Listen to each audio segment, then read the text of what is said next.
give me some idea. How does it work? Like, who do you pay? You know, like what do you pay for and all that? We had Marketing. yes, marketing costs. Our partners, our marketing Our marketing partners, yes. Who really helped us out. Yeah. How does it work? Like a referral type of thing, or Upon is it sell like out. crypto Twitter?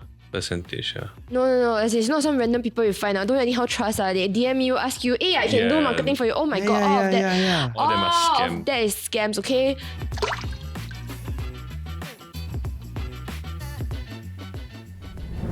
Welcome back into the studio. Today we have something very cute.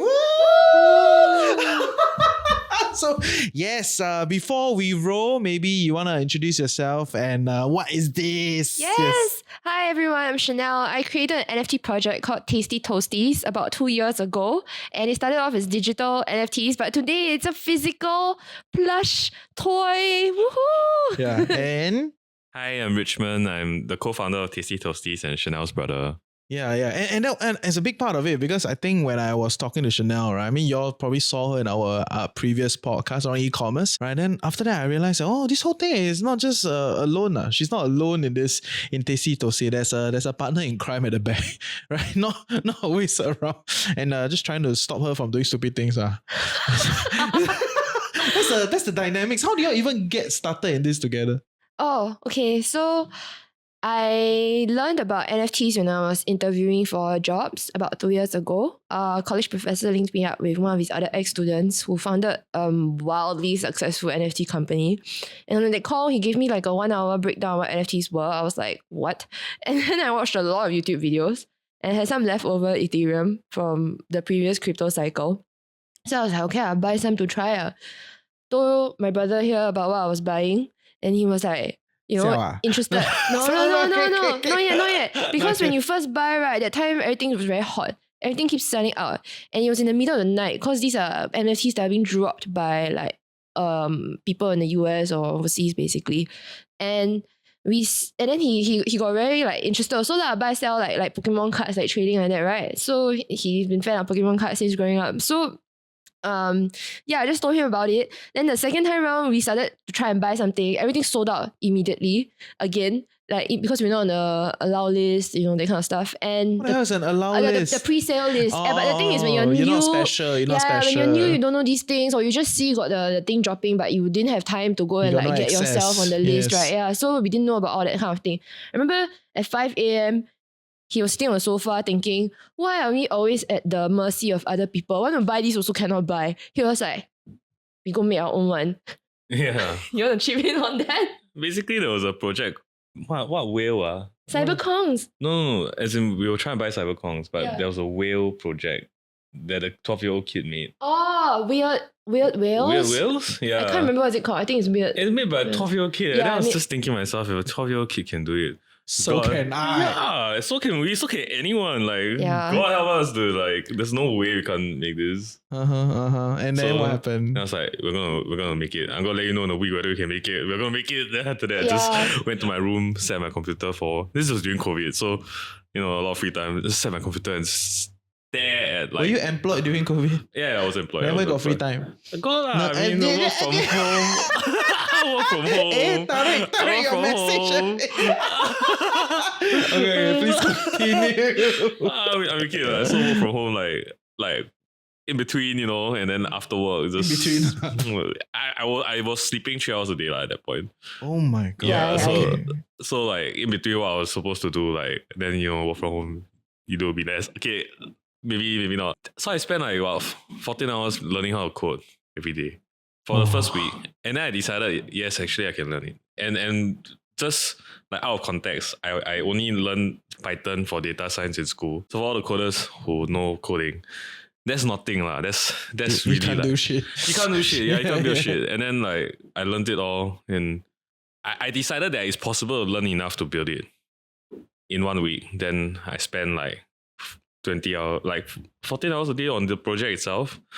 And like I slept 4 hours a day for like three months to do it. Oh my goodness. Yeah. So I learned full stack coding in 3 months. Okay, so it's possible, right? Well, this is sponsored by Skills Future.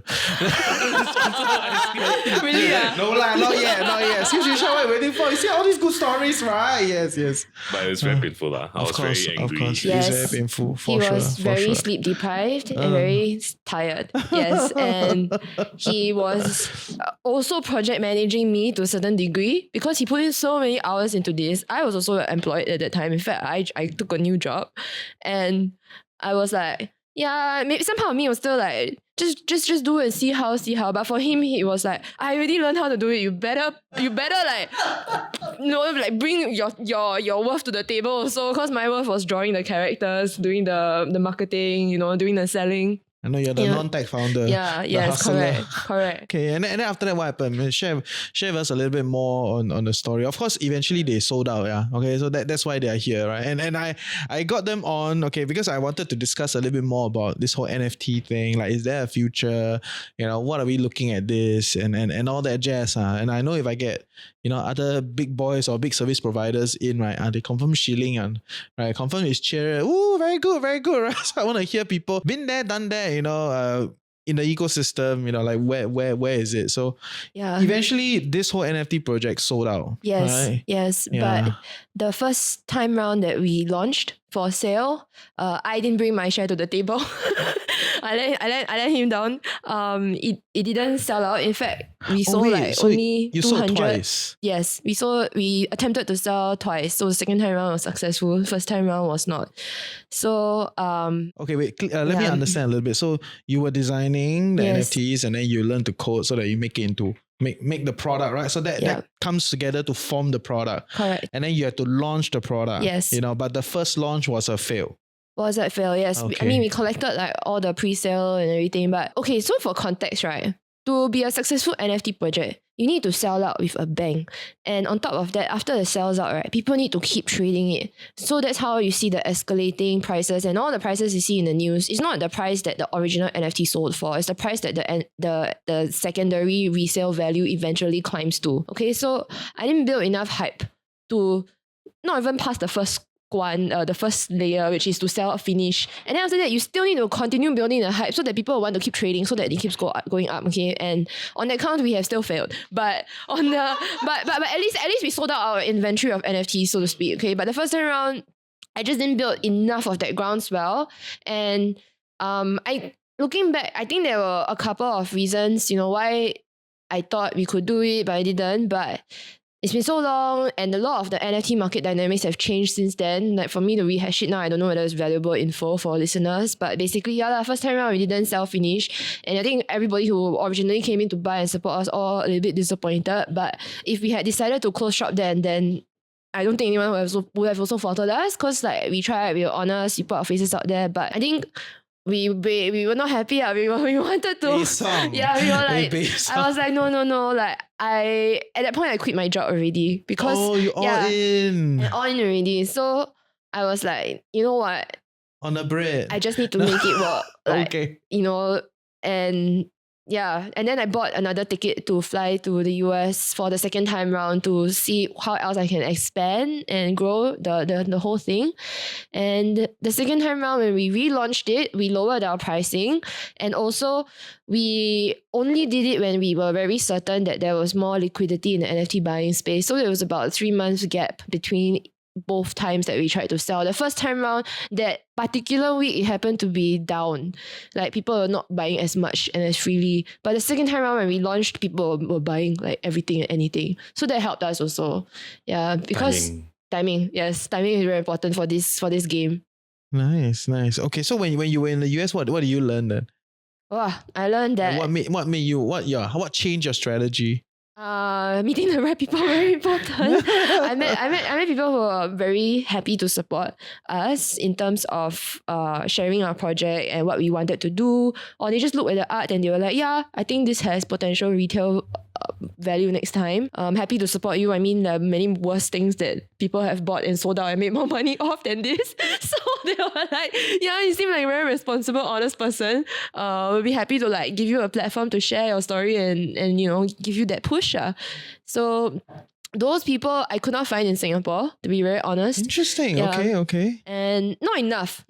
I don't think there were enough thought leaders in the space coming out from Singapore at that time. Those really, powerful, influential people, they were not from Singapore at that time. Okay, so I had to go overseas to find these people and just share them what I wanted to do. And eventually, like on the second trip, I made some connections that were very helpful in that regard, and they gave me a platform when we opened our NFT sale, and across a time frame of a week, we managed to sustain the buying across every single day of that week up to the point where we hit about 50 to 60% of the NFT sold, and then that's when boom, it just sold out. Once you hit a threshold, you sell almost. Why once you hit the threshold, you will sell? Like people have faith in the project that it will sell out. So that's the first marker of whether or not your NFT can even be tradable. If your collection doesn't sell, why buy from another person if you can just buy from the smart contract? Fair. So there's a risk that. Yeah, so actually the whole week, I guess there were people tracking or watching our project. They were all just waiting for the moment to go in. Then they all Really? Then they will. Yeah. Wow. Because Okay. now this project has shown that it has passed the first critical mark. That it can work lah. There's a good chance for it. Okay, Yeah. fair.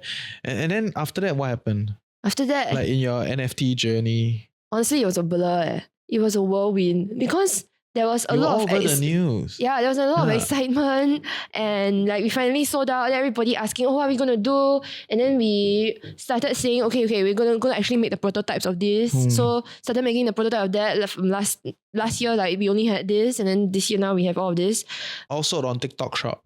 Yeah, and also other platforms.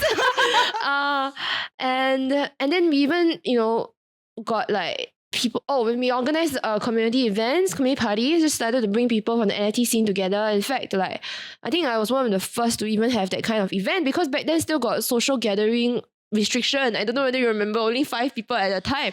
So we had to separate people out. Like when you come to the event, I had to assign them to different tables some more, my goodness. Like so old school. I tell you, I'll never go to NFT event where there's social distancing, right? No one can. Only my event, because I'm quite certain I was one of the very first few. I cannot say I am the first one for sure. I don't know that, but maybe there are other private secret parties. I don't know, but not private secret, but out there. Okay, so it was at the event venue, and we separated everybody by 5 tables. Five per table. Yeah.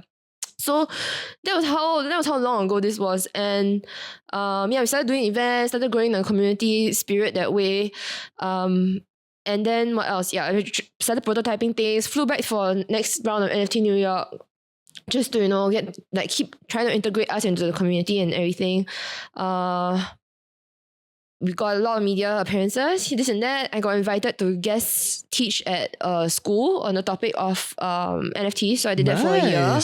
And I joined the entrepreneurship incubator and pitched a different idea actually. And I even got funding for that, but I've closed it down. But I returned the funding. I closed it down. And but it was also NFT related. Yeah, so that has been all the different things in the space that I have tried while getting ready with the physical ideation of Tasty Toastys. Because to be very honest, when we first drew this as the NFT, we had some idea of what we wanted to turn it into. That's why it more or less matches, what you will see is the artwork. But it takes time to develop physical products lah. You need to find supplier. That time, China sometimes the factory shut down because COVID. Then the fabric mill in a different city. Then the fabric mill shut down. So my production gonna push 2 months. Then I'm like, oh my gosh, different parts of the supply chain shut down here and there. So all those things take time. So in the meantime, I was just exploring other things within the NFT space as well. Yeah. Nice. So what do you do with the money that you made?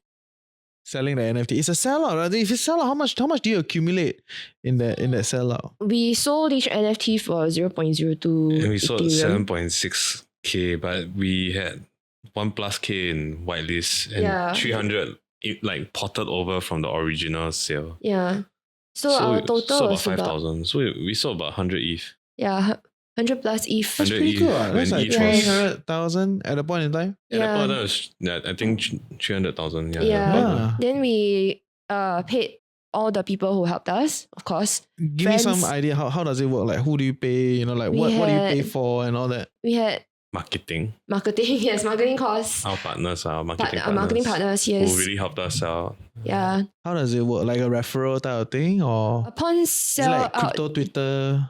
Percentage, yeah. No. It's not some random people you find out. Don't anyhow trust. They DM you, ask you, hey, I can do marketing for you. Oh my god, all of that. All them are scam. Of that is scams, okay? Cannot trust one. All trash scammers. This is really people who, like I mentioned, they trusted in us enough that they gave us their platform to share. Like kind of like you now, you're coming here to share. It's people like that lah. But after that, I just give them like a bonus lor. Yeah, but we didn't pay anything up front. It's more like they sell out then. Yeah. Was it 5 ETH? Or a bit more, I think. No, less actually. Yeah, per person. 2.5 per person. Yeah, 2.5 per person. ETH. That's not a lot. 5 ETH for helping us sell out. For helping us sell out, yeah. And then we had our own friends who was also chipping in a lot of their personal time. Two advisors, like kind of like, hey, I think you should do this, I think you should not do this, you know, like helping us with our pricing strategy, helping us with our timing strategy. Also, helping us with Discord. Discord is so crazy. Yeah. Oh my god, it was so crazy. Intense. Yeah. Yes. Very intense. Yeah, that's why we're not on Discord. My team brought out Discord. I was like, 你做哈? No. Crazy. Actually, I've seen a lot of like non-NFT, non-crypto Discords. All bolang one. All ghost town. It's very hard. The one is very hectic, so they were always helping us to communicate. Yes. Okay, cool. Yeah. So everybody little bit. Then okay, but 10% anyways, for each. Yeah. 10% Then each. okay. For like 6 months of time. 56 Ethereum. I mean, this is public. You go back and dig, you can find also. It's 56 Ethereum we decided would be the treasury amount. The treasury. Okay. For Tasty Toastys. So at that point it was 150k Yeah. Okay. USD. Then what happened after that? What do you spend on? What do you do? I leave it in crypto. So there was a point where like I kept nagging her because I saw like the price charts and just gut sense. You look at the chart go parabolic, you look at it crash then bounce back. It's just gonna crash. Like you just got a feeling. Or like, you know, just information, you just know it's gonna crash. I keep nagging her, we are a half physical, half NFT business, half Ethereum Web3 business. Can we have our assets half in cash and half in Ethereum? Right? How can our treasury be 100% in a volatile asset? That just doesn't make sense. Then another suggestion from our advisor was, why not just change it USDC? Yeah. USDC, yeah. Stablecoin. At least, well, you're still in Ethereum and then like you're hedged. And then I told her 6 times, I think. 6 times. I just kept nagging. Can you do it? But what if it moons? What if Ethereum goes to 10k? Then I'm just like, oh my god, this person is a DJ. That's the sign of a DJ. Sign of an absolute DJ. You have to understand, right? You're very, very deep in it, right? It's very hard to get out of that euphoria state. This is not with the Toasty money, obviously. I already bought crypto since 2017. Very little bit. Then I just started work only, so I don't have much money. I just bought a little bit. I was like, maybe this is my Apple stock. You know, like with that kind of mentality, I just bought like a little basket. So I was also buying and flipping NFTs with that basket of money. And I was just in that trading mindset, and that gambling mindset. I won't even call it trading today. I mean, I learned a lot from that experience, but it was in that gambling mindset where I was like, yeah, buy this one, sell this one, buy it. Yeah, so even... yeah, it was my mistake that I didn't listen to very sound advice to take out the money. But that being said, like we did still have some. That's why you still see this. We managed got some running capital. We managed to fund like the production of our first round of products, which is I think still enough to tell the brand story. Show the application of the artwork on how it will look on a physical thing. That's what we did. We developed all of this into like physical brand assets. After Ethereum crash, we had like 50, 60k sing left, so it was not a lot. Like it's really not a lot to fund physical production things. batch was really like 10 plus k, right? Yeah. And then like the events that we paid for, then we had to pay for moderator, to pay for our website and server here and there, plus minus another 10k in ops cost for a year. So how did your physical Toasty sales on the first batch? Honestly, it didn't sell really well, but it's slow. But I think everyone who touches it, they like it. Then those people who really like it, they come back to buy more. So I think that's a sign of something that can grow, and that's why I've been continuing to do this, because there were many moments where I wondered am I just hanging on to an idea that I should have just let go long ago, it's sunk cost, Trust me, I think of it every day.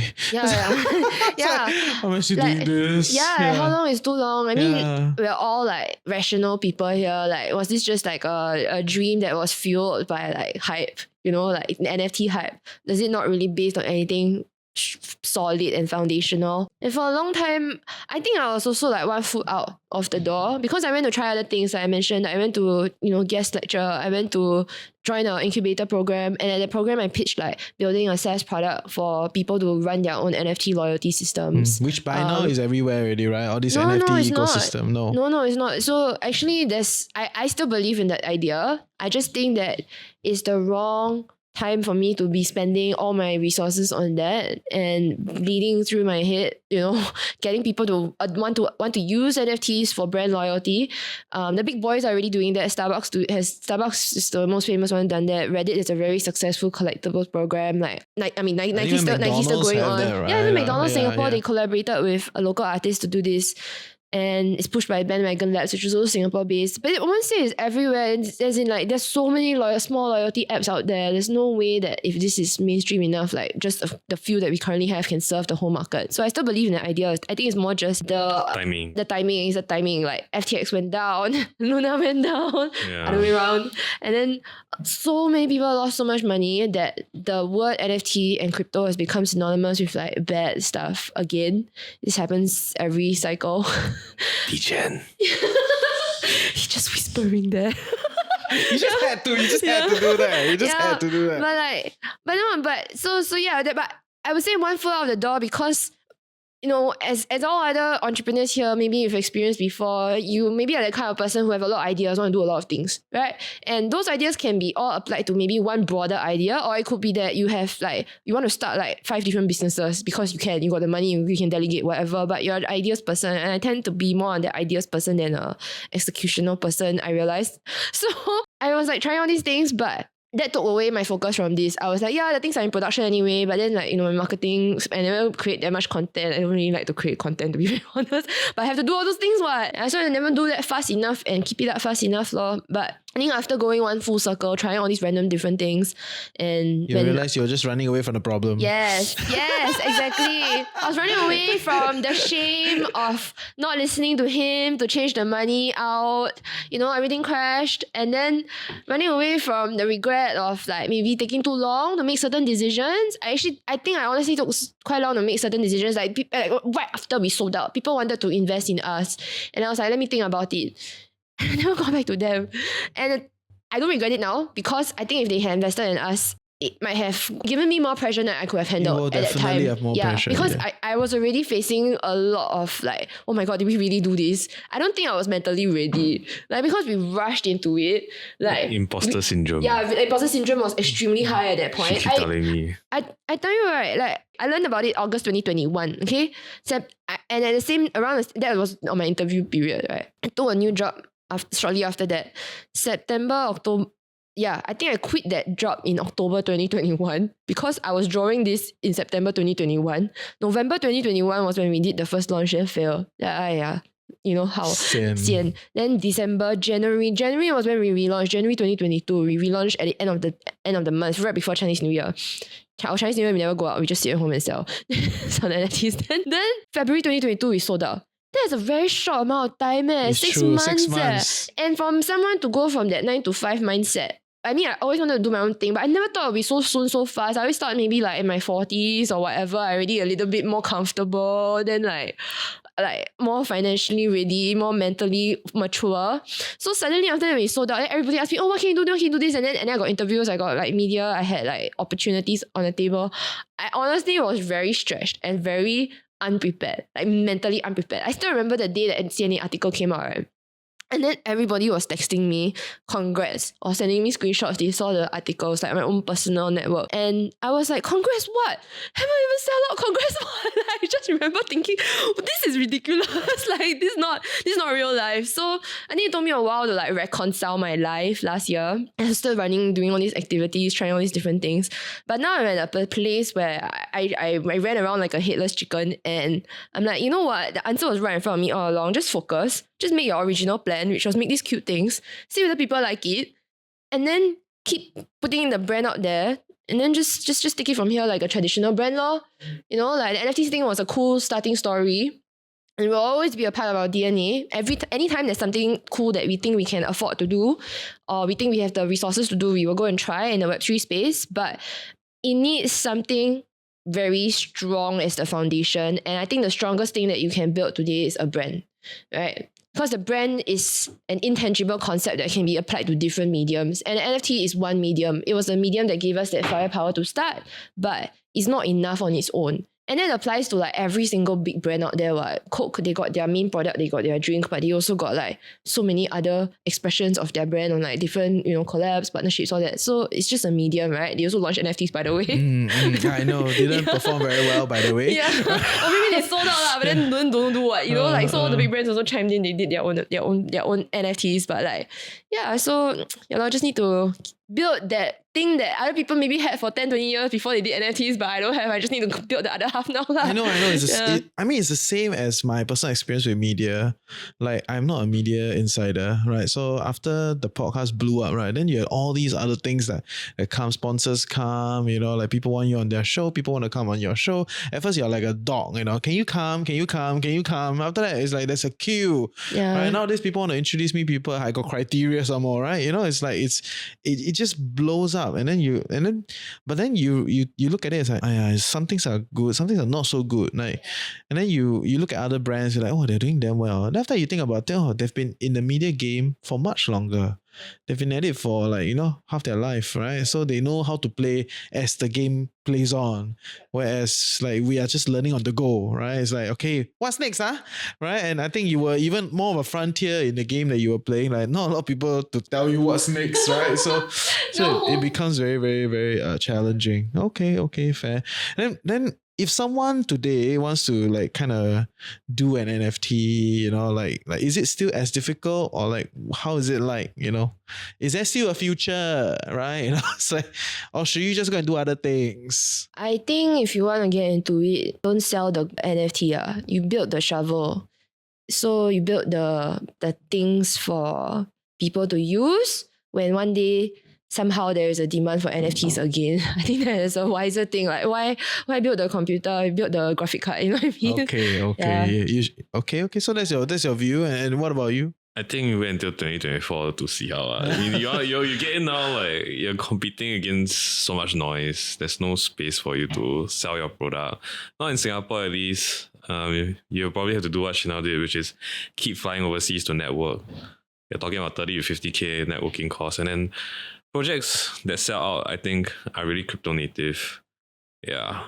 But in terms of like coding the NFT or building it, I recommend not using a low code platform, because if you ever want to expand your collection with new technology, not owning your own smart contract is kind of sus. It's kind of lame. I think it will limit you in terms of flexibility. Just hire a coder if you're not a coder, or find a coder and convince the coder that, hey, this thing might work. The first guy that used SaaS on the show.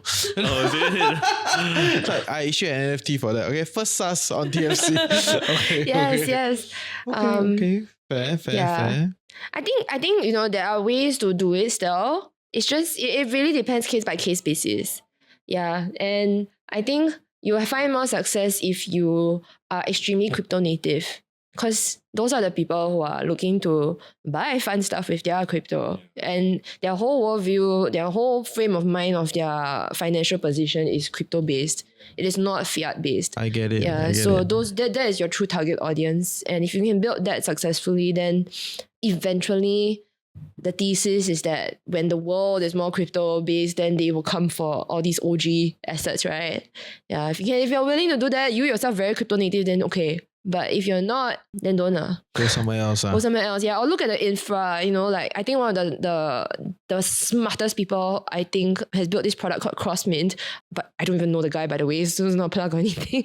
It's just a very young guy. But you can very sponsor smart. If you want, okay? You can't come on, sure, let us know, yes. He's not in Singapore. He built the payment gateway for people to buy NFTs with credit card directly. And managed to integrate it in so many NFT projects, and they just charge the percentage. It's like building a Stripe. That's why I say build the shovel, don't build the thing. Okay, nice. That's cool. That's interesting. So then how has your business then kind of evolved? Like, how are you doing this now? Like, so I am doing this in a very traditional way now, much to the disappointment of some of my biggest NFT holders, by the way. I'm really sorry if you're ever watching this. Yes, they are disappointed in this because they are very crypto native. And We even had a call with them before, but I won't go into details of that call today. But yeah, we got slammed by our biggest holders. Yeah, because they wanted us to take it in a very crypto native direction, which I disagreed on. And today I'm running it more as physical retail product because I have put this in a few retail points and I have seen that it can sell. When people don't know the story and they don't know what it is, they just see cute, they buy. To me, that is a great marker that this could be something, because then when you have everything behind it in the future, it will go, right? And cash is king. Yeah.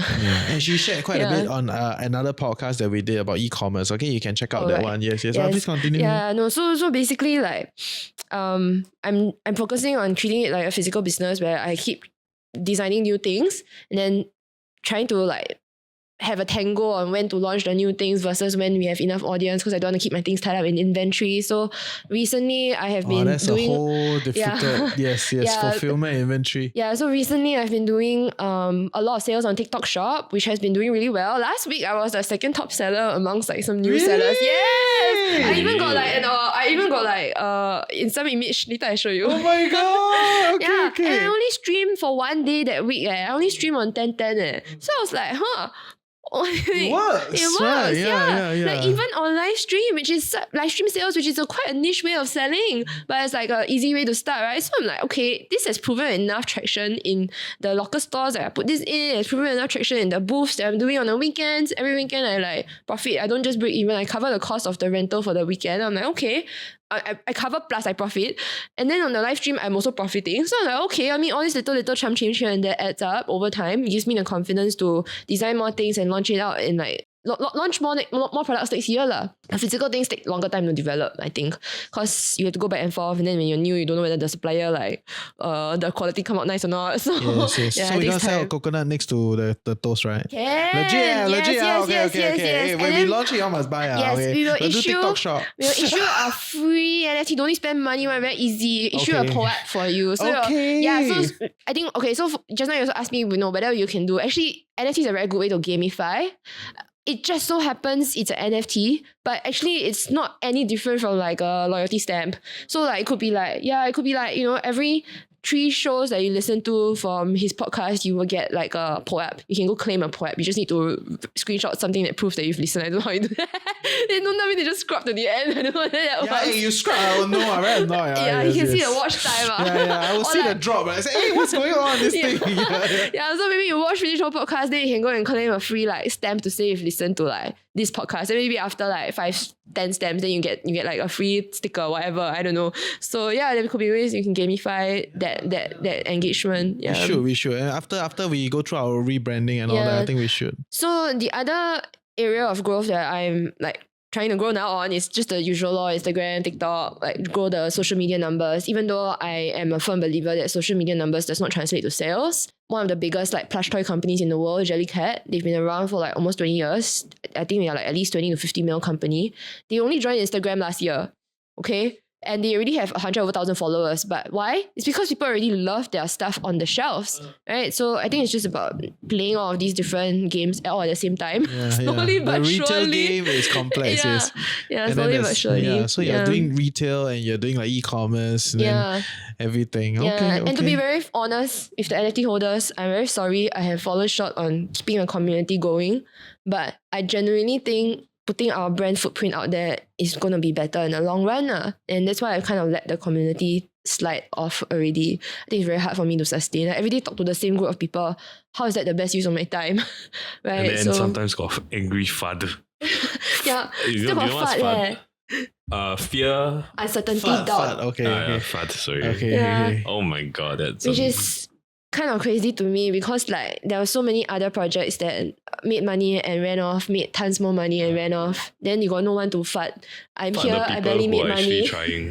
Actually trying still cannot FUD. You FUD Logan Paul, then he just he's too rich to care about you, so you've come and FUD last like... It happens.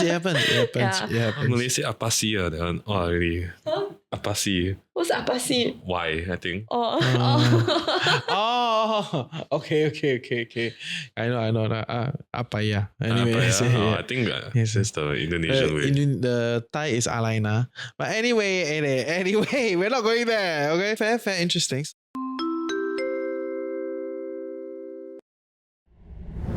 Hey, welcome to the Financial Coconut Podcast Network. I'm your host, Reggie, aka your Chief Financial Coconut. And if you're loving what we're creating here, like, share, subscribe, share with your loved ones, comment in the comment section below. And yeah, we'll see you for great content on Chills with TFC.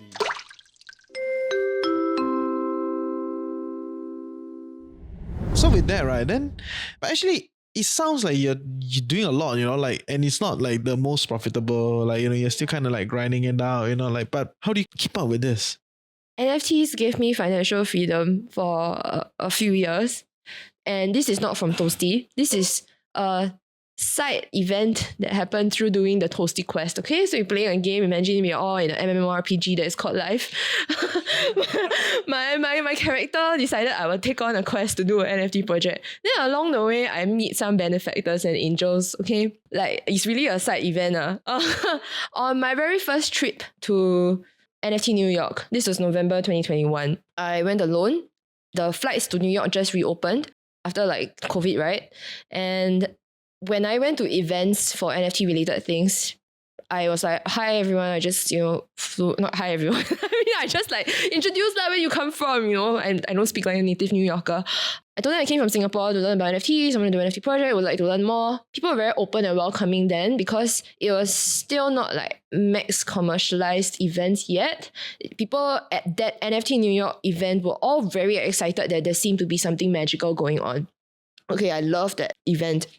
The following NFT New York didn't have the same spark. It was a little bit more sponsored and more proper. But that first NFT New York event, it was still kind of like everyone just had that excitement on the brink of something new. And they were very amazed to find out that I flew there to learn more about NFTs. And there was one particular event that was being hosted by a gallery called Bright Moments Gallery. And they were hosting a Bought It Yacht Club gallery show. And on the flyer, it said that you can go in for free. Then when I showed up, I went all the way there. I was like, so you don't need the Bought It to no go need. in. Okay. That's what it was advertised on the image on the poster online. Across the 2 blocks, there was like a line waiting. I was like, oh my god, I don't want to queue. And then like end up, I don't have the NFT, I cannot go in, right? I don't have BYC. So I just went straight to the front to just clarify first before I go and dedicate my evening to queue. Then tapped the shoulder of these 2 guys outside. And then they were like, oh, how do you learn about NFTs? Like, why was your interest in it and stuff? Then I just told them that, I want to do my own project, looking to learn, meet some new people here, came from Singapore. They were damn shocked that I flew in from Singapore just to learn about NFTs. And they were like, you can just, we will bring you into the event, you can go and take a look. No worries at all. Then I was like, okay, cool, thank you. And then after that, turns out that they were from the gallery themselves. They were the ones who were helping to host, and they have their own NFT project called Crypto Citizens, which is like the coolest project, honestly, one of the coolest projects out there. They make it their mission to grow like the NFT and the art scene. They open like different galleries in different cities, and in the cities that they go to, they try to give like locals their NFTs to be like a crypto citizen of that gallery ecosystem. So that was the second city that they were in. For NFT New York, they were giving out crypto citizens, so they give you a crypto New Yorker. So the guy invited me to come back to redeem my crypto New Yorker because he was like, since you're really into the space, like, seems like a really good addition, why not? I was like, Asian girl from Singapore fly in, talk to me at the counter. Then I was like, okay, you come lah. Yeah. Exactly right. That's how the guy is thinking, right? Yeah. He was like, I'm alone. I did all these things alone, okay? I didn't have anyone with me. Then I didn't know anyone. I just go to events and I'm like, hello. Like this random alien. Okay, then after that, and the thing is, I was also a bit sus because like when people give you free crypto things, you need to be a bit sus. You need to learn that not everybody got the best intentions. This one had the most wonderful intentions, but I was just like well trained to be careful, about what I'm exposing my wallet to. Okay, wallet security, very important stuff here. And then after that, turns out that they were so legit. They were getting like Gary Vaynerchuk, they were getting Toby Maguire, Dead Mao to go collect crypto citizens. I was like, oh my god, I also want. So I went back, I collected my crypto citizens. Very fun. Like they set up a full screen, and when you get the NFT, like you will walk down like the gallery, everybody will clap for you because of what you got. Yeah. Very nerdy, very cool. I love it. I'm a full dog. I will admit that. And then it turned out that they had another drop that the gallery was involved in for a new collection by Tyler Hobbs, who is a big artist. He dropped this series called Fidenza, which is one of the poster boy series of art blocks. Very interesting NFT project that you can go check out.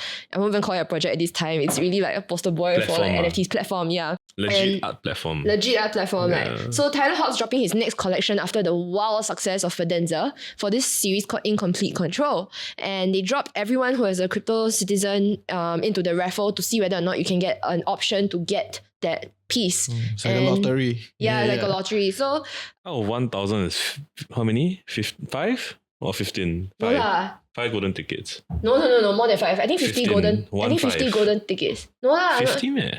I cannot remember. I can't remember how many. 1.5. 1.5 only? No, I It think it's a was- bit more. No, it was quite a bullshit chance. It's quite a Okay. lucky chance. Okay, the thing is, you know where you're going with Okay. this. I won the golden ticket, like one of the golden tickets. I'm pretty sure it's 115. To get this Incomplete Control, and you have to pay upfront. It's not like you get it for free. You have to get you win an option to buy it, but the option was within means to buy.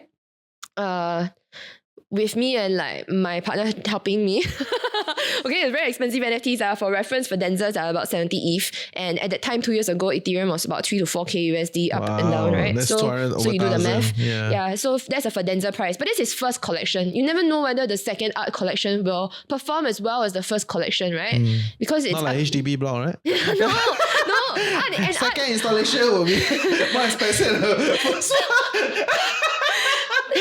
oh my gosh. Anyway, art is so subjective. Like Van Gogh's Sunflowers, his Starry Starry Night. Those are the most famous ones, but there's probably like hundreds of other Van Gogh paintings you've never heard of, right? So you never really know. It's still a gamble. It's a very speculative gamble. And we were like sitting, and we could sell the option, right? But we didn't want to sell the option. I didn't want to sell the option. I thought like if I'm going to be in the space, it'd be very cool for me to own this and everything. Yeah, so I bought that, took out like a big chunk from my bank account because I'm not a rich person. I'm just a random girl from Singapore. A DJ from DJ from Singapore. By the way, I'm not DJ before this. I don't even buy.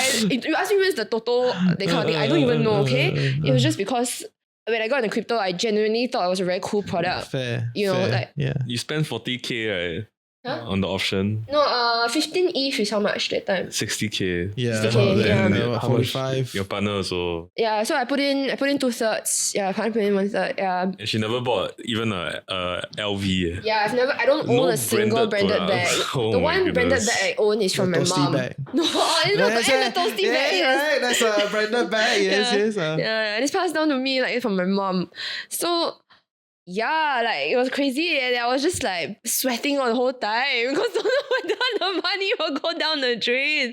But the conviction played off. You know, when we went back to New York to mint the NFT. Minting the NFT just means buying lah. Okay, even the artist himself never see before. Because it's generative art. So it's actually coded. The art comes out from code. So code is the new paintbrush. Okay, just think of it that way. When my piece came on the screen, I was like relieved because it was nice. So it's abstract art.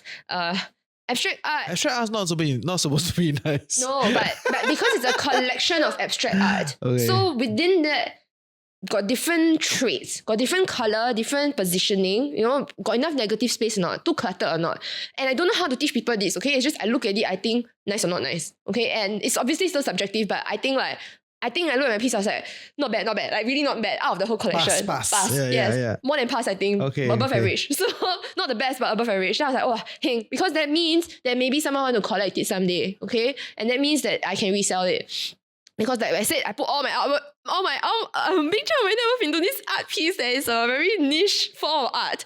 And then, yeah, originally I had a big offer and then I didn't want to sell. I was attached to it again. How was your first offer? My first offer was forgot. 130 Ethereum. Oh. Wow. Okay, so I didn't want to share all these things publicly back then because like, the wise adage is that you win lottery, you don't tell anybody, right? Well thought, the auntie teach very well. Yeah, Yes. but like I was just like, I don't want too many people up in my business. Like, okay, like I'm a very private person. Even before I did this, my Instagram is like private. So yeah, and then my brother, the wise person that he is, kept telling me to sell because he was like, you really put so much of your own money into it. There's no way you can hold on to this. Like, you don't have to feel guilty that you sell. I mean, like, Man, I thought you sold for 100. No, I and did. 30. No, I sold for 110 in the end. 110, oh yeah. Sorry. But the first offer was 130 and I didn't want to sell. I kept sitting on it. And then 2 months passed and I noticed my behavior was that I kept checking the prices of Fidenza every day. And Fidenza's not even the collection that I had. Yeah. Right? I was just checking the Anchor collection because that's the famous one. And I remember just thinking to myself, I don't think I can sleep like this. Like, I really don't think I'm just not rich enough. Okay, guys, I'm a very poor person. I'm not rich enough to hold on to something that is worth money that I could put into like a down payment for my future life, my future house, my future marriage, whatever. So I was just like, wow, cannot. 100k. Yeah, at that time it's still very high. Yeah. So yeah, I listened to his advice, went back to the original offer buyer. At that time, he had already collected. When we first talked, he only collected like 9 of my collection. When I went back to him, I think he really collected like a few more. It's a big whale buyer. They're from a big art foundation. So yeah, he lowered the price.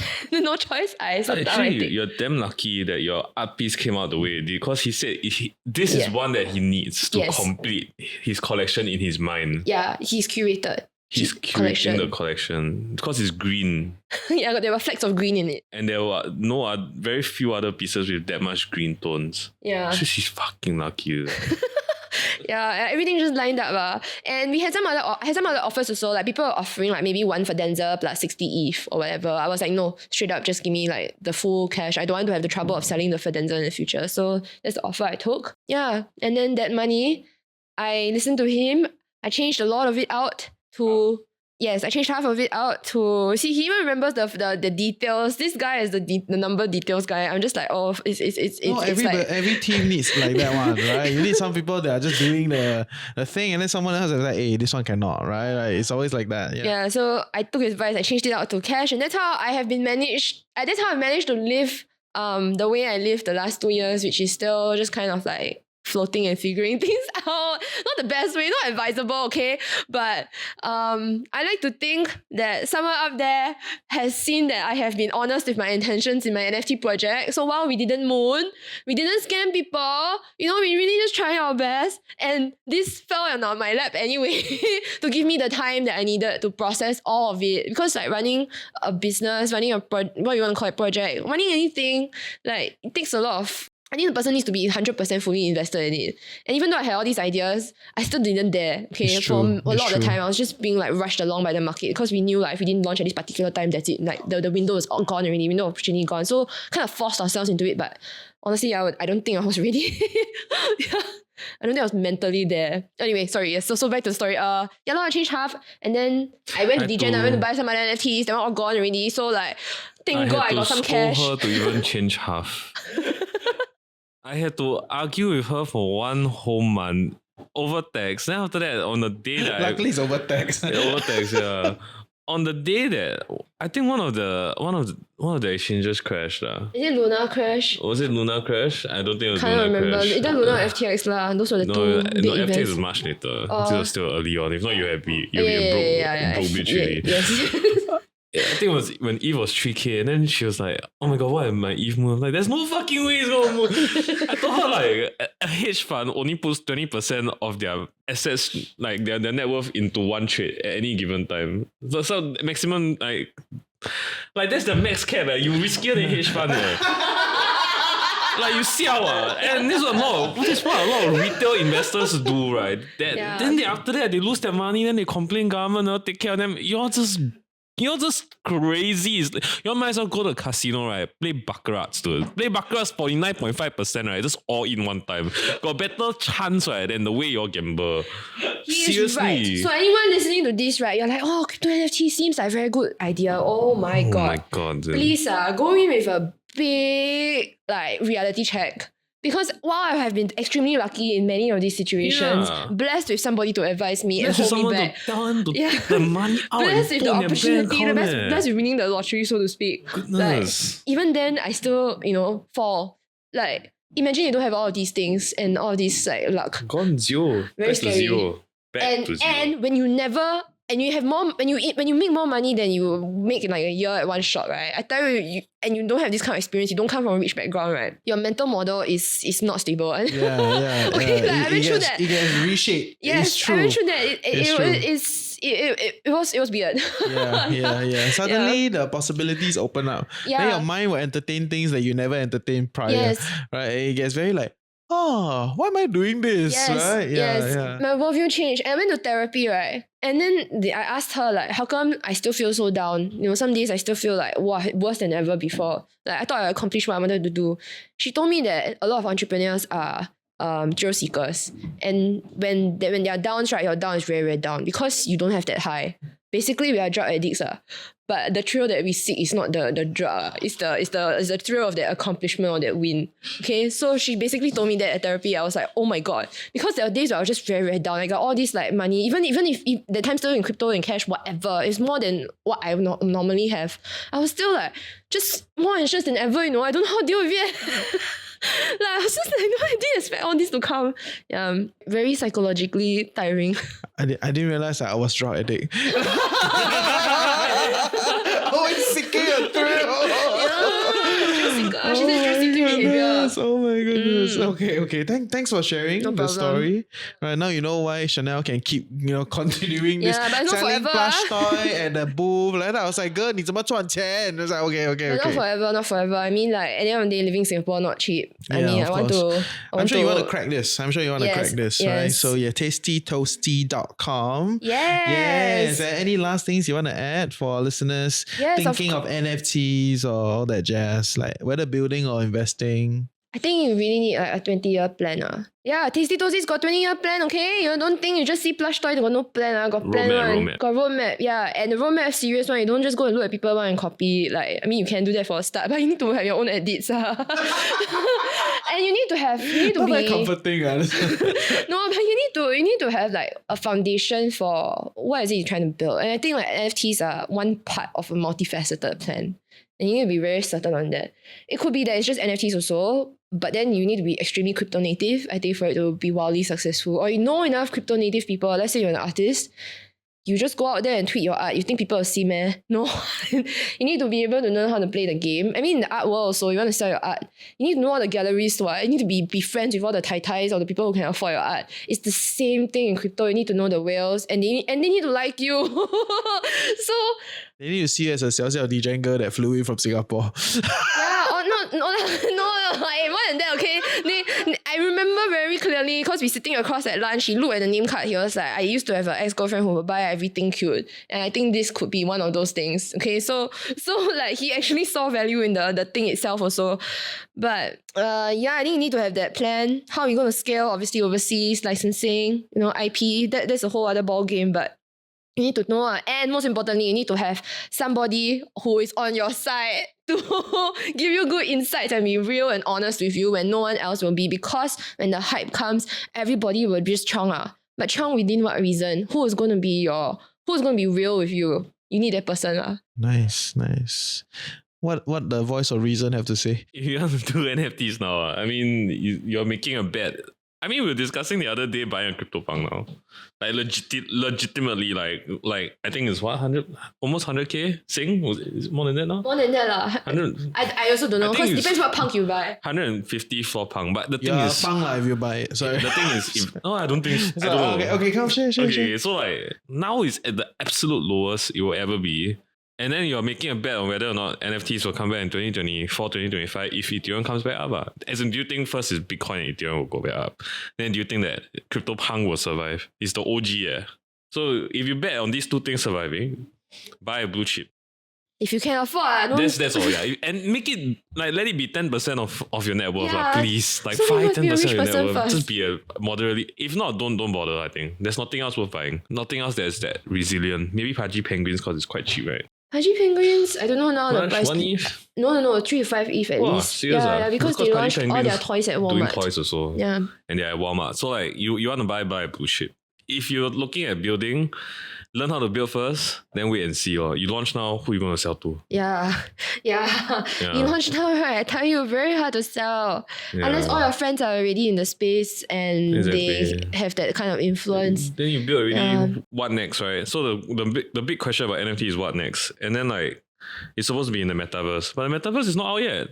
I mean, there are games, but like, like the AR, VR, metaverse is only coming out when like AR goggles come out. 2024, 2025, right? When your graphics card become like 4K, 5K, then your computer can render insane things. That's when a real metaverse will start to develop. VR, AR becomes more of a reality. That's where NFTs have a potential reason to exist again. That's where crypto finally might have a reason to exist again. Because for a digital world, use a digital currency.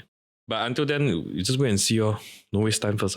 Learn a bit, then Don't waste time first. Don't waste time. Yeah, but right? I think a lot of people are going to hate us for saying this though. No, it's lovely, lovely. It's great. I love it. Right. But So, yeah, all your you- time all- is valuable. Yeah, or you Yeah. can go and like, buy the Toasties NFT and then go and like rally NTUC to put it at the shelf. Right? No, I don't need to be an NTUC. wrong place. NTUC. Finest. Thank you for your time. Check it out. Okay, Tasty Toasties.